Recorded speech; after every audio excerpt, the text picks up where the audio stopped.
Welcome to News9 Global Summit, Ekta. Great to see you again. Lovely to be here.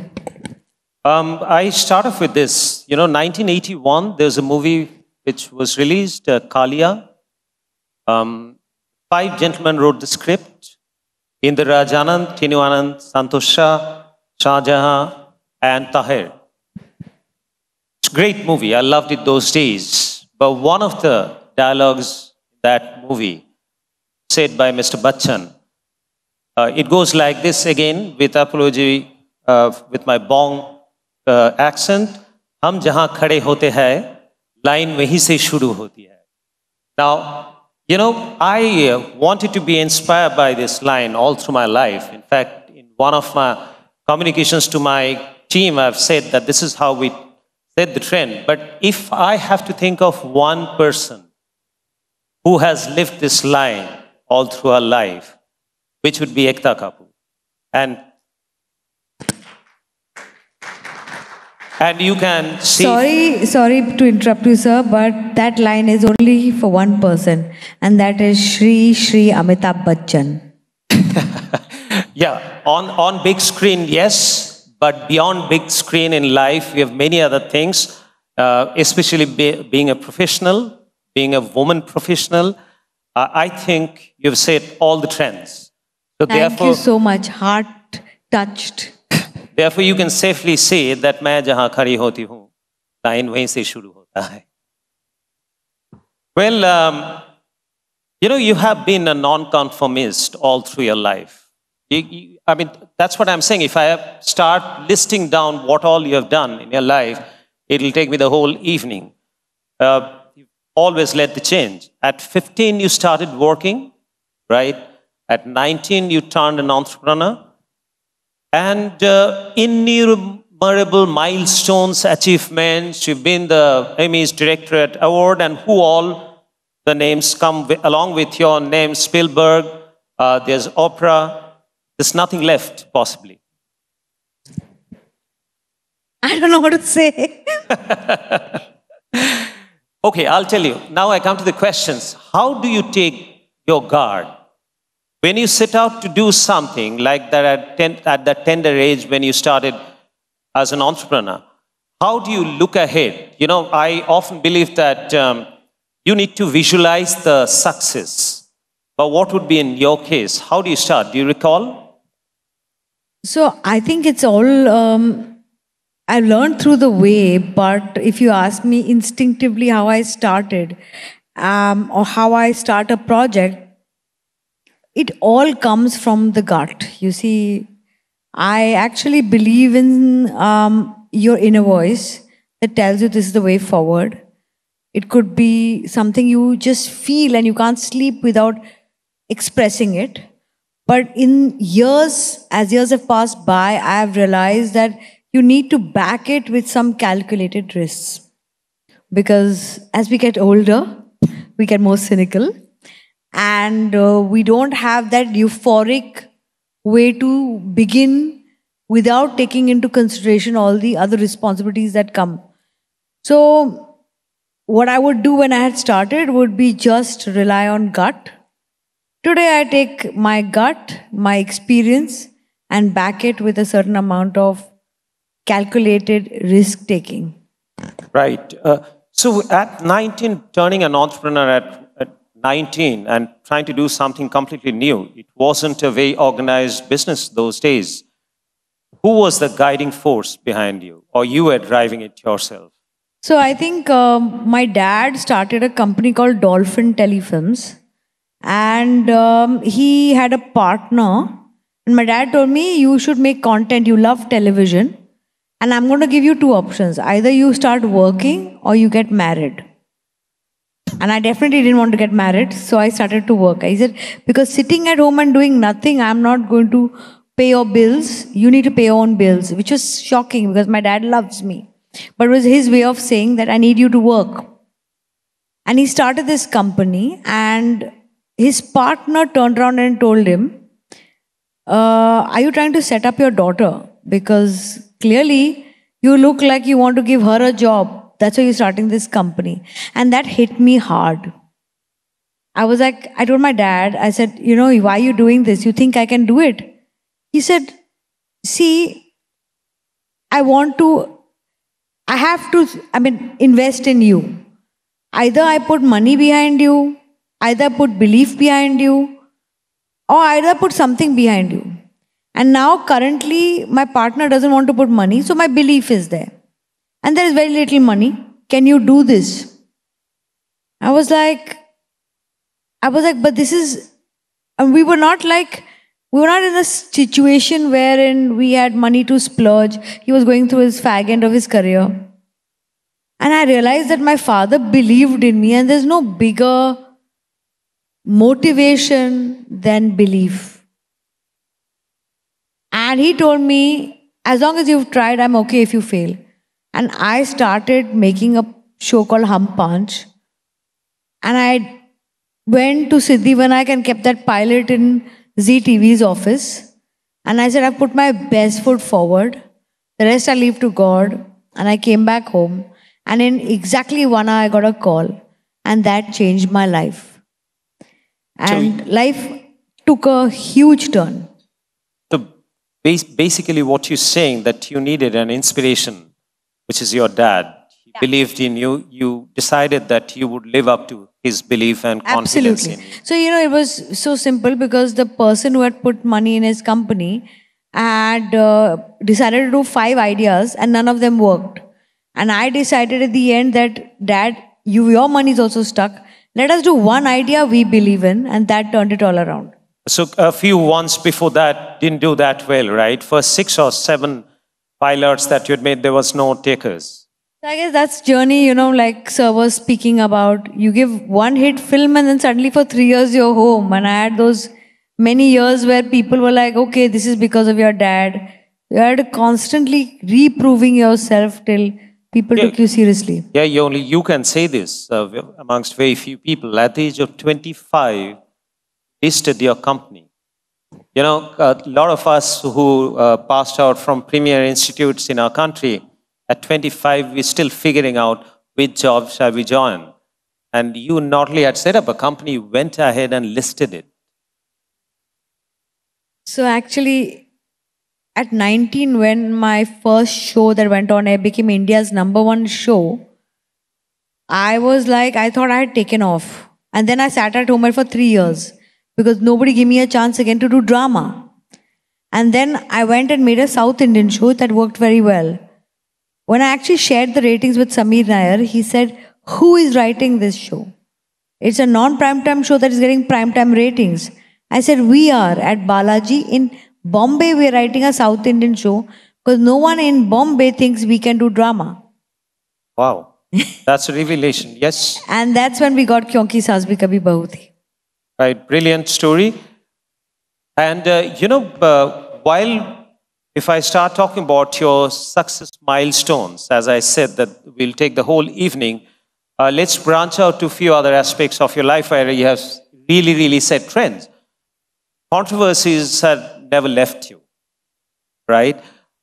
Temperamental spat, FIRs against you, single motherhood, glorification of negativity, hyping of superstition. How did you deal with them? Nonchalantly. I don't take anything seriously. But if you have to ask me to answer each one, I don't mind. Yeah, why not some of them which you love to talk about? So, I don't think what people call superstition is my belief. I believe that there is an unknown science called astrology. And now many more people believe in it. So like I said, I don't judge anyone who doesn't believe in it. And I don't expect people to be judgmental of people who do. That's what an inclusive world is. Not to sit on a judgment chair for another person. As far as making content that is saying causes negativity, I think content is all spheres of humanity. And negativity is also a primal emotion. And unless you address it, you can't fight it. And therefore, you will have to have all kinds of emotions covered in your content. I think it's pretty myopic if people can only see the negativity. Well, what you pretty much saying that you had a good reason to do everything that you have done, and you thought that what you think of me is your problem, not my problem. I run a company. I'm answerable to various employees and investors, and I have the ability to create content that makes a difference. And I wear all three hats simultaneously.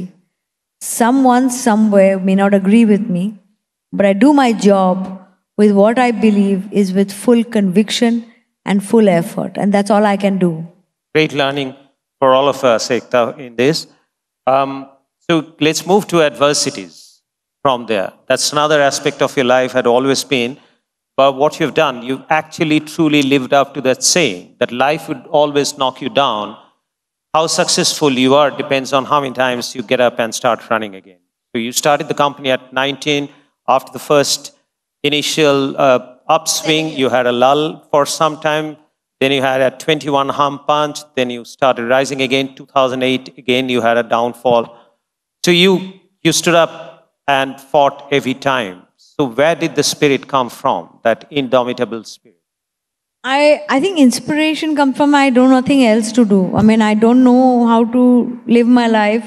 I couldn't create hobbies. I started working very young. I just want to be working because this is where I find solace and my individuality and my expression. So there is no other way to but to start again because I have no other option. I never cultivated it. I never worked for only money. I worked because this is where I found my calling. So, unfortunately or fortunately, I just can't fly away to Switzerland and do a ski trip. I find that holiday feeling at my office. So, I just put my head down and keep working. And some years go good, some years go bad. I just hope that I have enough work for the coming year and I move forward. Brilliant. Once again, very nice, very well said. And you have also made no effort to sort of conceal things which can be viewed as judgmental. Your anxiety issue, which you have been very vocal about, you expressed that and you have handled it. Anger issues, you mean? Yeah. Well, the two sides of the same coin, maybe. Yes, true. Riddhi, would you want to say something to that? All my friends, all the people who know me, know that I'm extremely reactive. And I've tried my best in the years as I've gone older to fight it. And to a great deal, I have. I think I'm no longer the person I was 5 years ago or 10 years ago. I feel that's where I have, that's where my personal evolution is. And I keep aiming for it. 80% I've overcome it. 20% I still feel there is scope for improvement that I do and try every day. So this is like an ongoing fight with myself. But I think it's a flaw. No, I think everyone is flawed that way. But I'm saying, so the inner re-engineering, you did it yourself. But who helped you realize that you need to change? You yourself? As in, who make me realize who helped you to realize that you need to change? That's your own self? So I think it's all the people who come into your life who are friends or family or your child or your peers or your colleagues who in different times say that this is something we can't tolerate in you. And if you want to maintain that relationship, so there are people who came up to you and gave you that feedback. Yeah. And I'm eternally grateful to them. Right. Because without them, there would not be an updated version of me. Wonderful. So you're living that that principle that leaders doesn't need sycophants around. They rather need somebody who'd come and tell them that what's wrong in them. I think you would agree that none of us would want to be the smartest people in the room, at least in our offices. We rather have people who are smarter than us. Absolutely. Absolutely. Find out people who are smarter than you and then let them work. I think one of the biggest adversities that you've faced which is what I feel, maybe I'm completely wrong, that being a woman who is yet an achiever, was that not an adversity that came across you all through your life, all through your professional career? Being a woman and yes, yet I being think successful. being a woman, I won't call it an adversity. And this was something once somebody had once told me that in spite of being a woman, you're so successful. And I told them that because I'm a woman, I've done well for myself. Because who knows better that women have a natural combative element in them? We fight for everything, from the way we look, to what we wear, to how people perceive us, to where we go, to if we'll get even space in the room to speak. So every day we become stronger. And I think that strength we don't even know. So when we had to multitask and we have to do 5 things at one time, it comes naturally.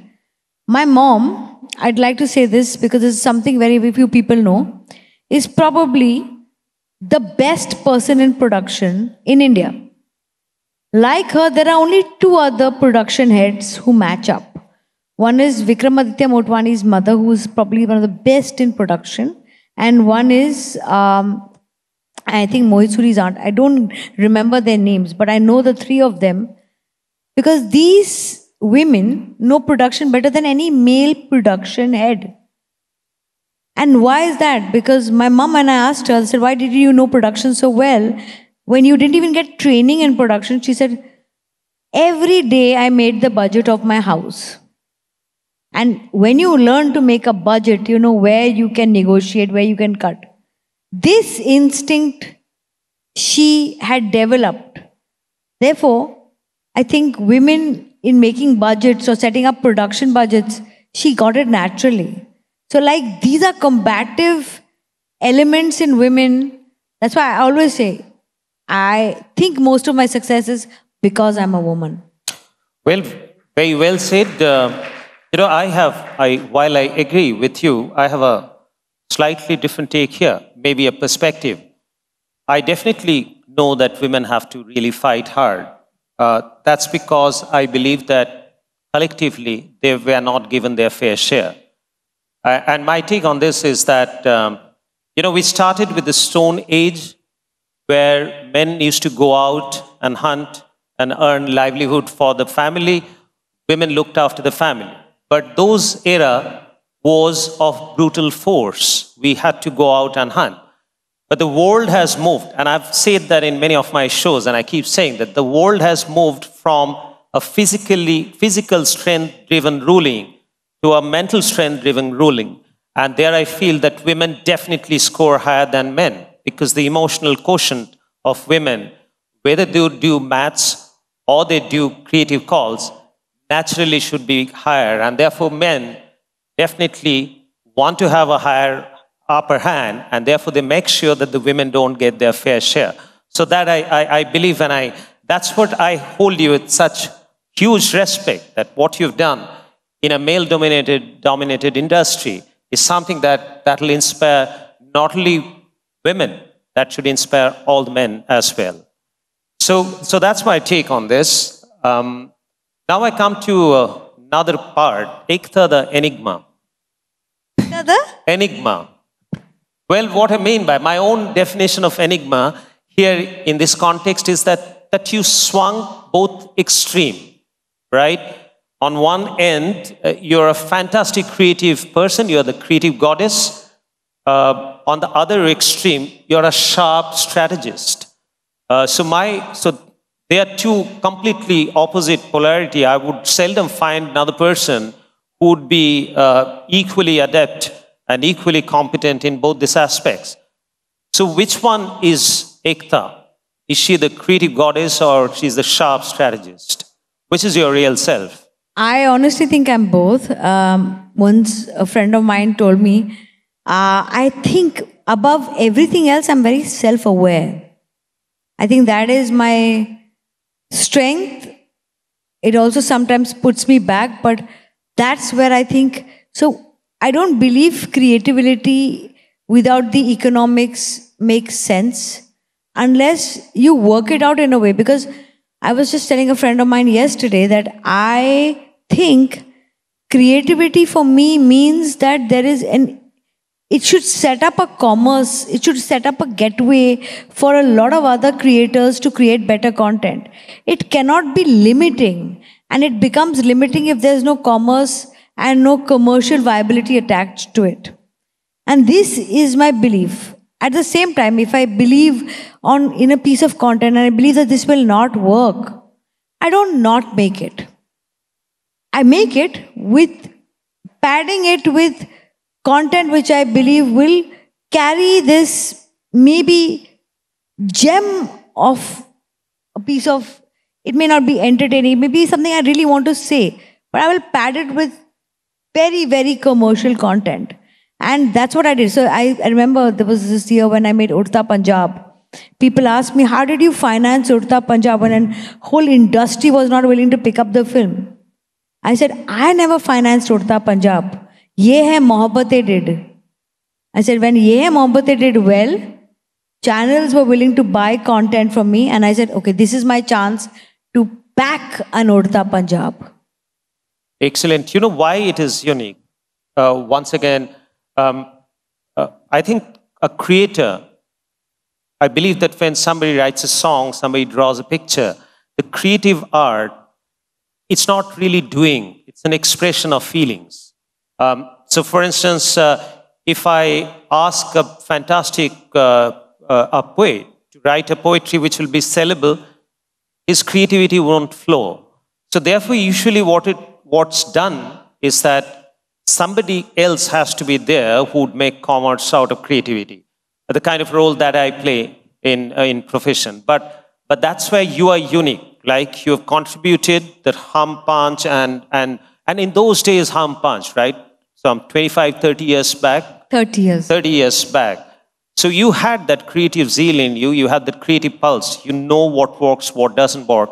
And at the same time, you have that bent of mind where you're a strategist. I mean, you were just talking to me about 75 IPs, film IPs that you created. I can tell you for sure that very few people in this country had been thinking IPs. One of the drawbacks that our industry has, media and entertainment industry, that we haven't created IPs. So, we're in a business, like I was telling you, sir, earlier, that we need to incubate the employees that work in Balaji and the investors that invest in Balaji from the changing technologies that change the type of content that is consumed every few years. That's why we work in a very portfolio setup kind of model, wherein we have some B2B businesses, some B2C businesses, some businesses, as in some part of Balaji works on volume production, wherein we just work on getting our 20% margin, and some part of it works on building IPs with high impact content, because there we will find value creation. So we work because we know that some years we might have to face, and that's why we have a very, very clear portfolio model. Without putting all our eggs in one basket, we try to incubate the company from all the different changing mediums and see that we can always be in the running. So we have a digital arm. We have a digital arm that produces for outside companies. We have an app. We have a television production arm, and we have a film IP creation arm or film production company. We sometimes work like a studio. We sometimes work like a producer. And that's how we keep alive, one, the brand Balaji. Two, we keep our employees incubated, because this is my biggest responsibility. Excellent. That's, again, you distributed your risk all across, much like the private equity model, where you really do not know what's going to work, what's not going to work. So you play on the 80-20, even 20% gives you return, you're running away to the bank. You talked about creating content. Did you ever face that dilemma while you were working on content? That's a dilemma that I keep facing. That what's right and what will work. In terms of content creators, willy-nilly, we would have some sense of responsibility, be it in the news industry, be it in the content industry. a responsible citizen would always think the kind of effect that content can make.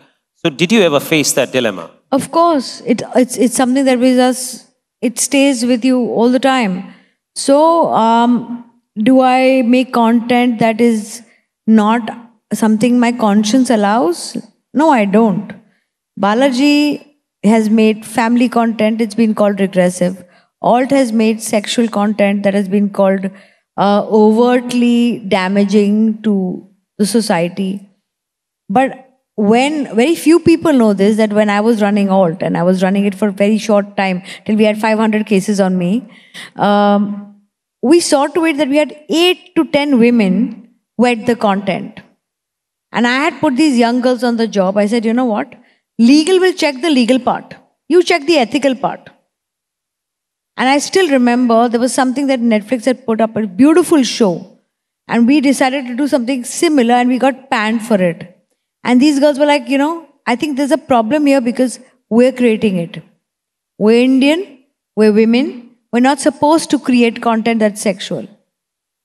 And at that time, I remember I told these girls, I said, you know, I might not be able to do this business for long because I can't take any more cases. But I'm really hoping in a few years, women and the country itself and people like you and me are able to differentiate between sex and sexual crime. We're so consumed with what is wrong. Sex is not the problem, sexual crime is. So if tomorrow I have a scene where Eve teasing is okay, that's a crime. And if I have two people consensually, adults, kiss, that is not a crime. Unfortunately, we are completely confused about these issues. Yeah, I agree. I definitely agree. I think we are rightly or wrongly oversensitive about it. We are a mature society, and especially when you pay for certain content that's not available free. It's not even about right and wrong. It's about women being told that you can't do this. Because I always feel that it's right and wrong. You're a bad girl because you don't fit in. This is the good girl problem. You're a good girl if you are not drinking, not smoking. I don't drink and smoke. But I will never think another girl is bad if she does. That imaging is a problem. Yeah, in fact, that's a discussion, that is subject very close to my heart, which I don't want to do on stage. At some point in time, we'll take that up. But I understand the dilemma that you're facing and the restlessness that you have in your mind. At least there are two in this room, in this hall, would have the same feelings. Well, now coming back to content, do you see there's a tectonic shift in the way content is consumed and therefore the way content is produced because of this proliferation of OTT? See, OTT is here to stay. I feel we are a very large population. The world is huge and we're not a one-size-fits-all. There is going to be different content that works for different people. TV is habit creation and it works for people who want comfort in content. The OTT works for a lot of the urban masses, wherein more than comfort, they want excitement and they want exploration through content. Content is so many things for people. It's exploration, it's identification, it's sometimes escapism. And therefore, different mediums will provide you different forms of content. Somebody like me would not want to get attached to any one show for more than 8 episodes, while there's somebody like my mom who wants to see the same show for the last 5 years. So different mediums will provide content for different people. And I think while there is going to be overlapping, I don't think anything will eat each other's market. Yes, so that's true. So what would you see the fate of box office with the advent of or the proliferation of OTT? Will it going to help box office? Just in the last few years, while we've seen that OTT has changed the way box office is getting its numbers and is consumed, you haven't had 500 crore, 1,000 crore films before this. You have it now. And yet you don't have so many flops as you had earlier. That's because you need to create content that is for the theaters now. And it has to be something you will be willing to pay for. So that way, content in theaters has changed. But would people still watch the content that is intimate and sweet? Yes. But they now watch it in another medium. It gives content providers actually now a choice to decide where they want to put their content. Absolutely. And I often say that as an example, I think the relation between the OTT and box office, they will continue to coexist. It's something like your home kitchen and restaurant outside. You go for exotic stuff, for experience to eat out, but every day you need your own preferred food at home. So that's if we're talking about the OG restaurant business or anything, we should talk about Sunil sir here. If he thinks that we sort of mentored him, you have mentored me so much for the way you have grown as an entrepreneur. I keep following how you have built your business, sir. Big salute to you. So she must be that Ekalavya. You haven't taught her. Always your Ekalavya, sir. She learned it from looking at you, being inspired by you. Well, when you talk about content creation, I would just have one more question in this. I always wanted to ask you that how do you approach creating of a content? When you think about launching a new show, or when you think about launching a new or producing a new film, in business, it's very easy. I mean, you are a businesswoman too. But when somebody wants to start a new business, we say that there are two things. Either one or both you can leverage. Either you can leverage your competence, or you leverage an opportunity which the market offers. It's very cut and dried, possibly easier. So when you think of a content, what goes on in your mind while you decide on a choice of a content? See, I think the economics follow, but if you ask me when I start, how do I start? Then either I leverage my own competence or I leverage someone else's. So either I'm allying with a creator who I believe in, or I create the content if I feel I'm the right person to create this, and this is my core competency.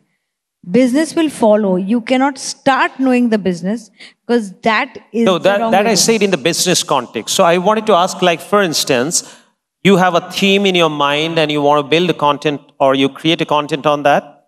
So if I have a theme in my mind and I feel that it is a great TV theme and this is what I know how to do best, then I create it.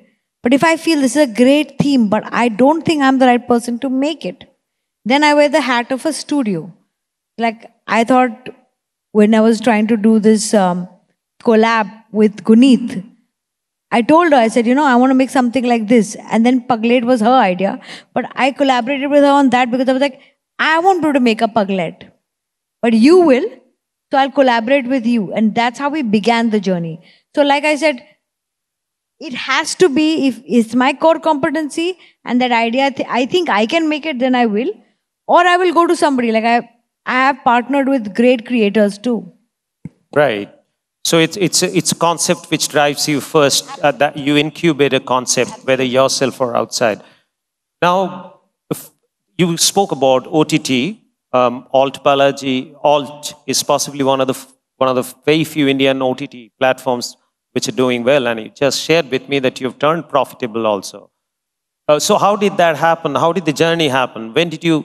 How did you think about getting into that? 2017, possibly Alt was launched? 2017 we started Alt, and in about, so I think we had really bad years in 2021, 2022, 2023, and then we've had a minor turnaround in the last few months.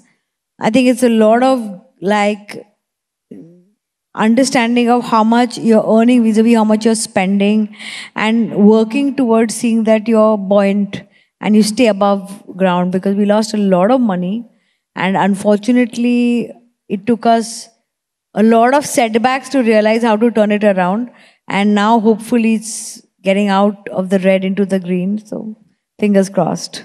Well done. But does it really, you have to compromise on the size, If you take about Netflix worldwide, while we spoke in terms of valuation, there'd be, I think, 17th or 18th most valuable company in the world, but they started making profit only recently. They must have been in business for about 20 years.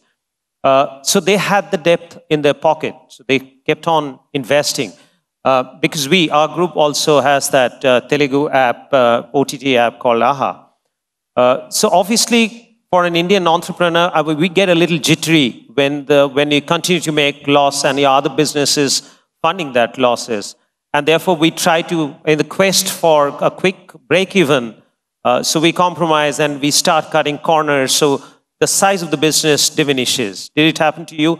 While you turned profitable, did your business size diminish? Yes, because we've seen so many of these really big entrepreneurs who have led their company out of ego and not been able to downsize when you realize that the company is sinking. You have to understand that, okay, I can't be competing with the big boys in this business because at this point, my runway of cash burn is only this much. At this point, I will be turning bankrupt.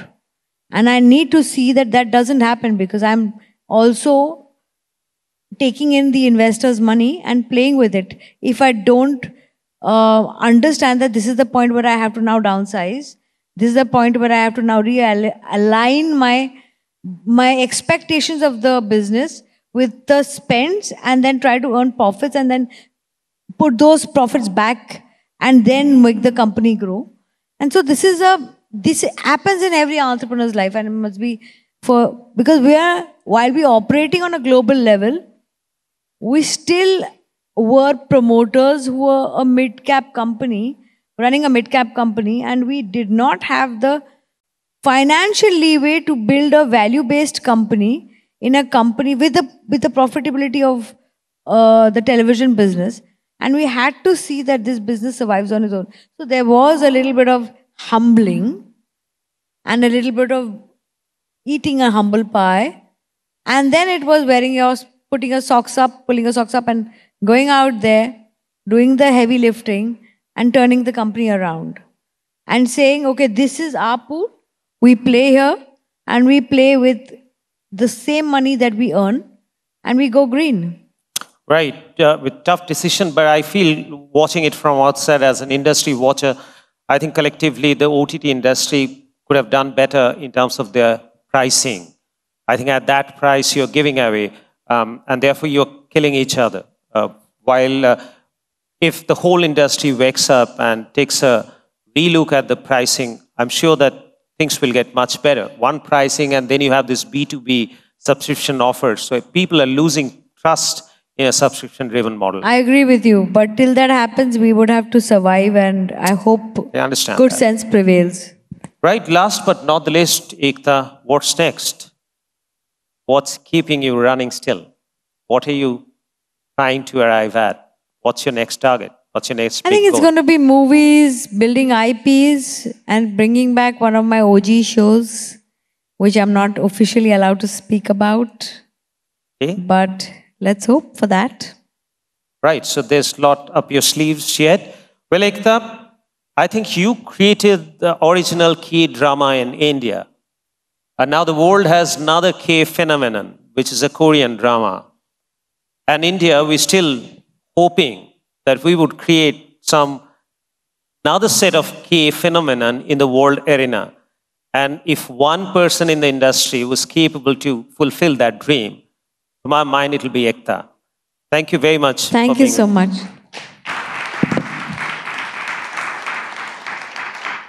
You want any questions from anyone? No? Fine. Well, maybe just a few. If anybody's got Sakshi, not again. I'll have to give somebody else a chance first. Is there anybody else who would like to ask a question of Ekta Kapoor or Barundas Sil? Please raise your hands. Otherwise, Sakshi, okay, let's go to you. Sure. Can we have a mic for Sakshi, please? Faster, faster, faster. Guys are hungry. I'd also like to add, there's Riddhi here who has just done a superb show for us called Kul. Yes. And I was so happy to see her here in the... Sakshi, go ahead. Hi Ekta, this is Sakshi. I know you have not spoken about some of your OGs coming back, but we did see the picture that you've posted with Mrs. Smriti Irani. And I have watched a lot of your shows. Ooh, and especially the price tag that goes with it. Back then we used to see a lot of Gharelu women, the domestic women.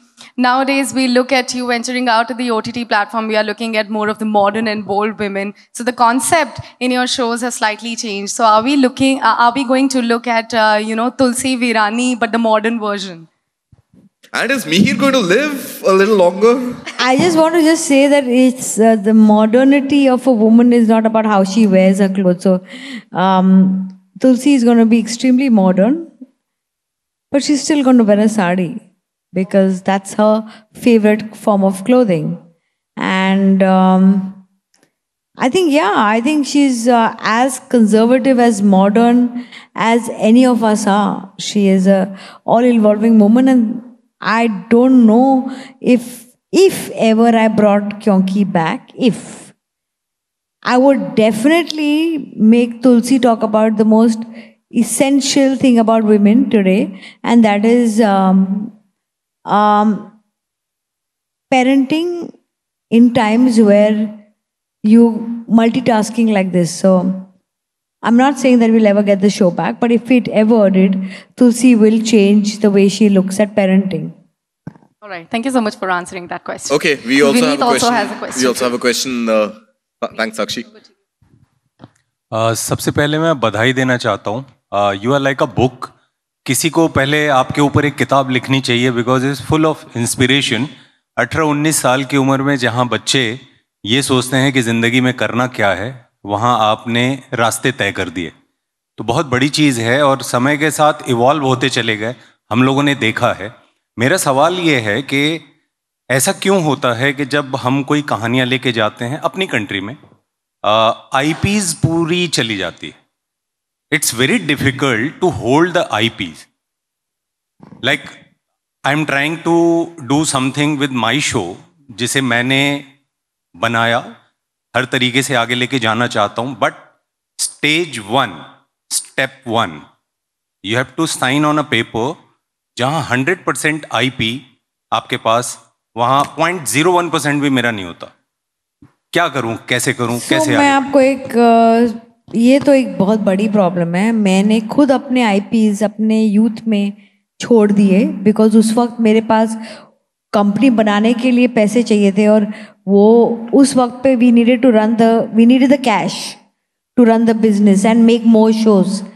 तो ये तो मुझे आज भी regret मेरी ज़िंदगी में है कि मैंने ये किया. बट सर, मैं आपको ऑनेस्ट बात करूँ, beginners, specially if you are new in the business, IP आप होल्ड करोगे और आपका शो ना बने से अच्छा है आप आईपी दे दो और बना लो. बिकॉज उसके बाद जब आपका कंटेंट लोग देखेंगे तो आगे की आईपीज आप रख पाओगे. और I know I would love to give you a better answer, but unfortunately सच्चाई यही है, जब हम यंग होते हैं तो थोड़ी बहुत एक्सप्लॉयटेशन ज़्यादा होती है.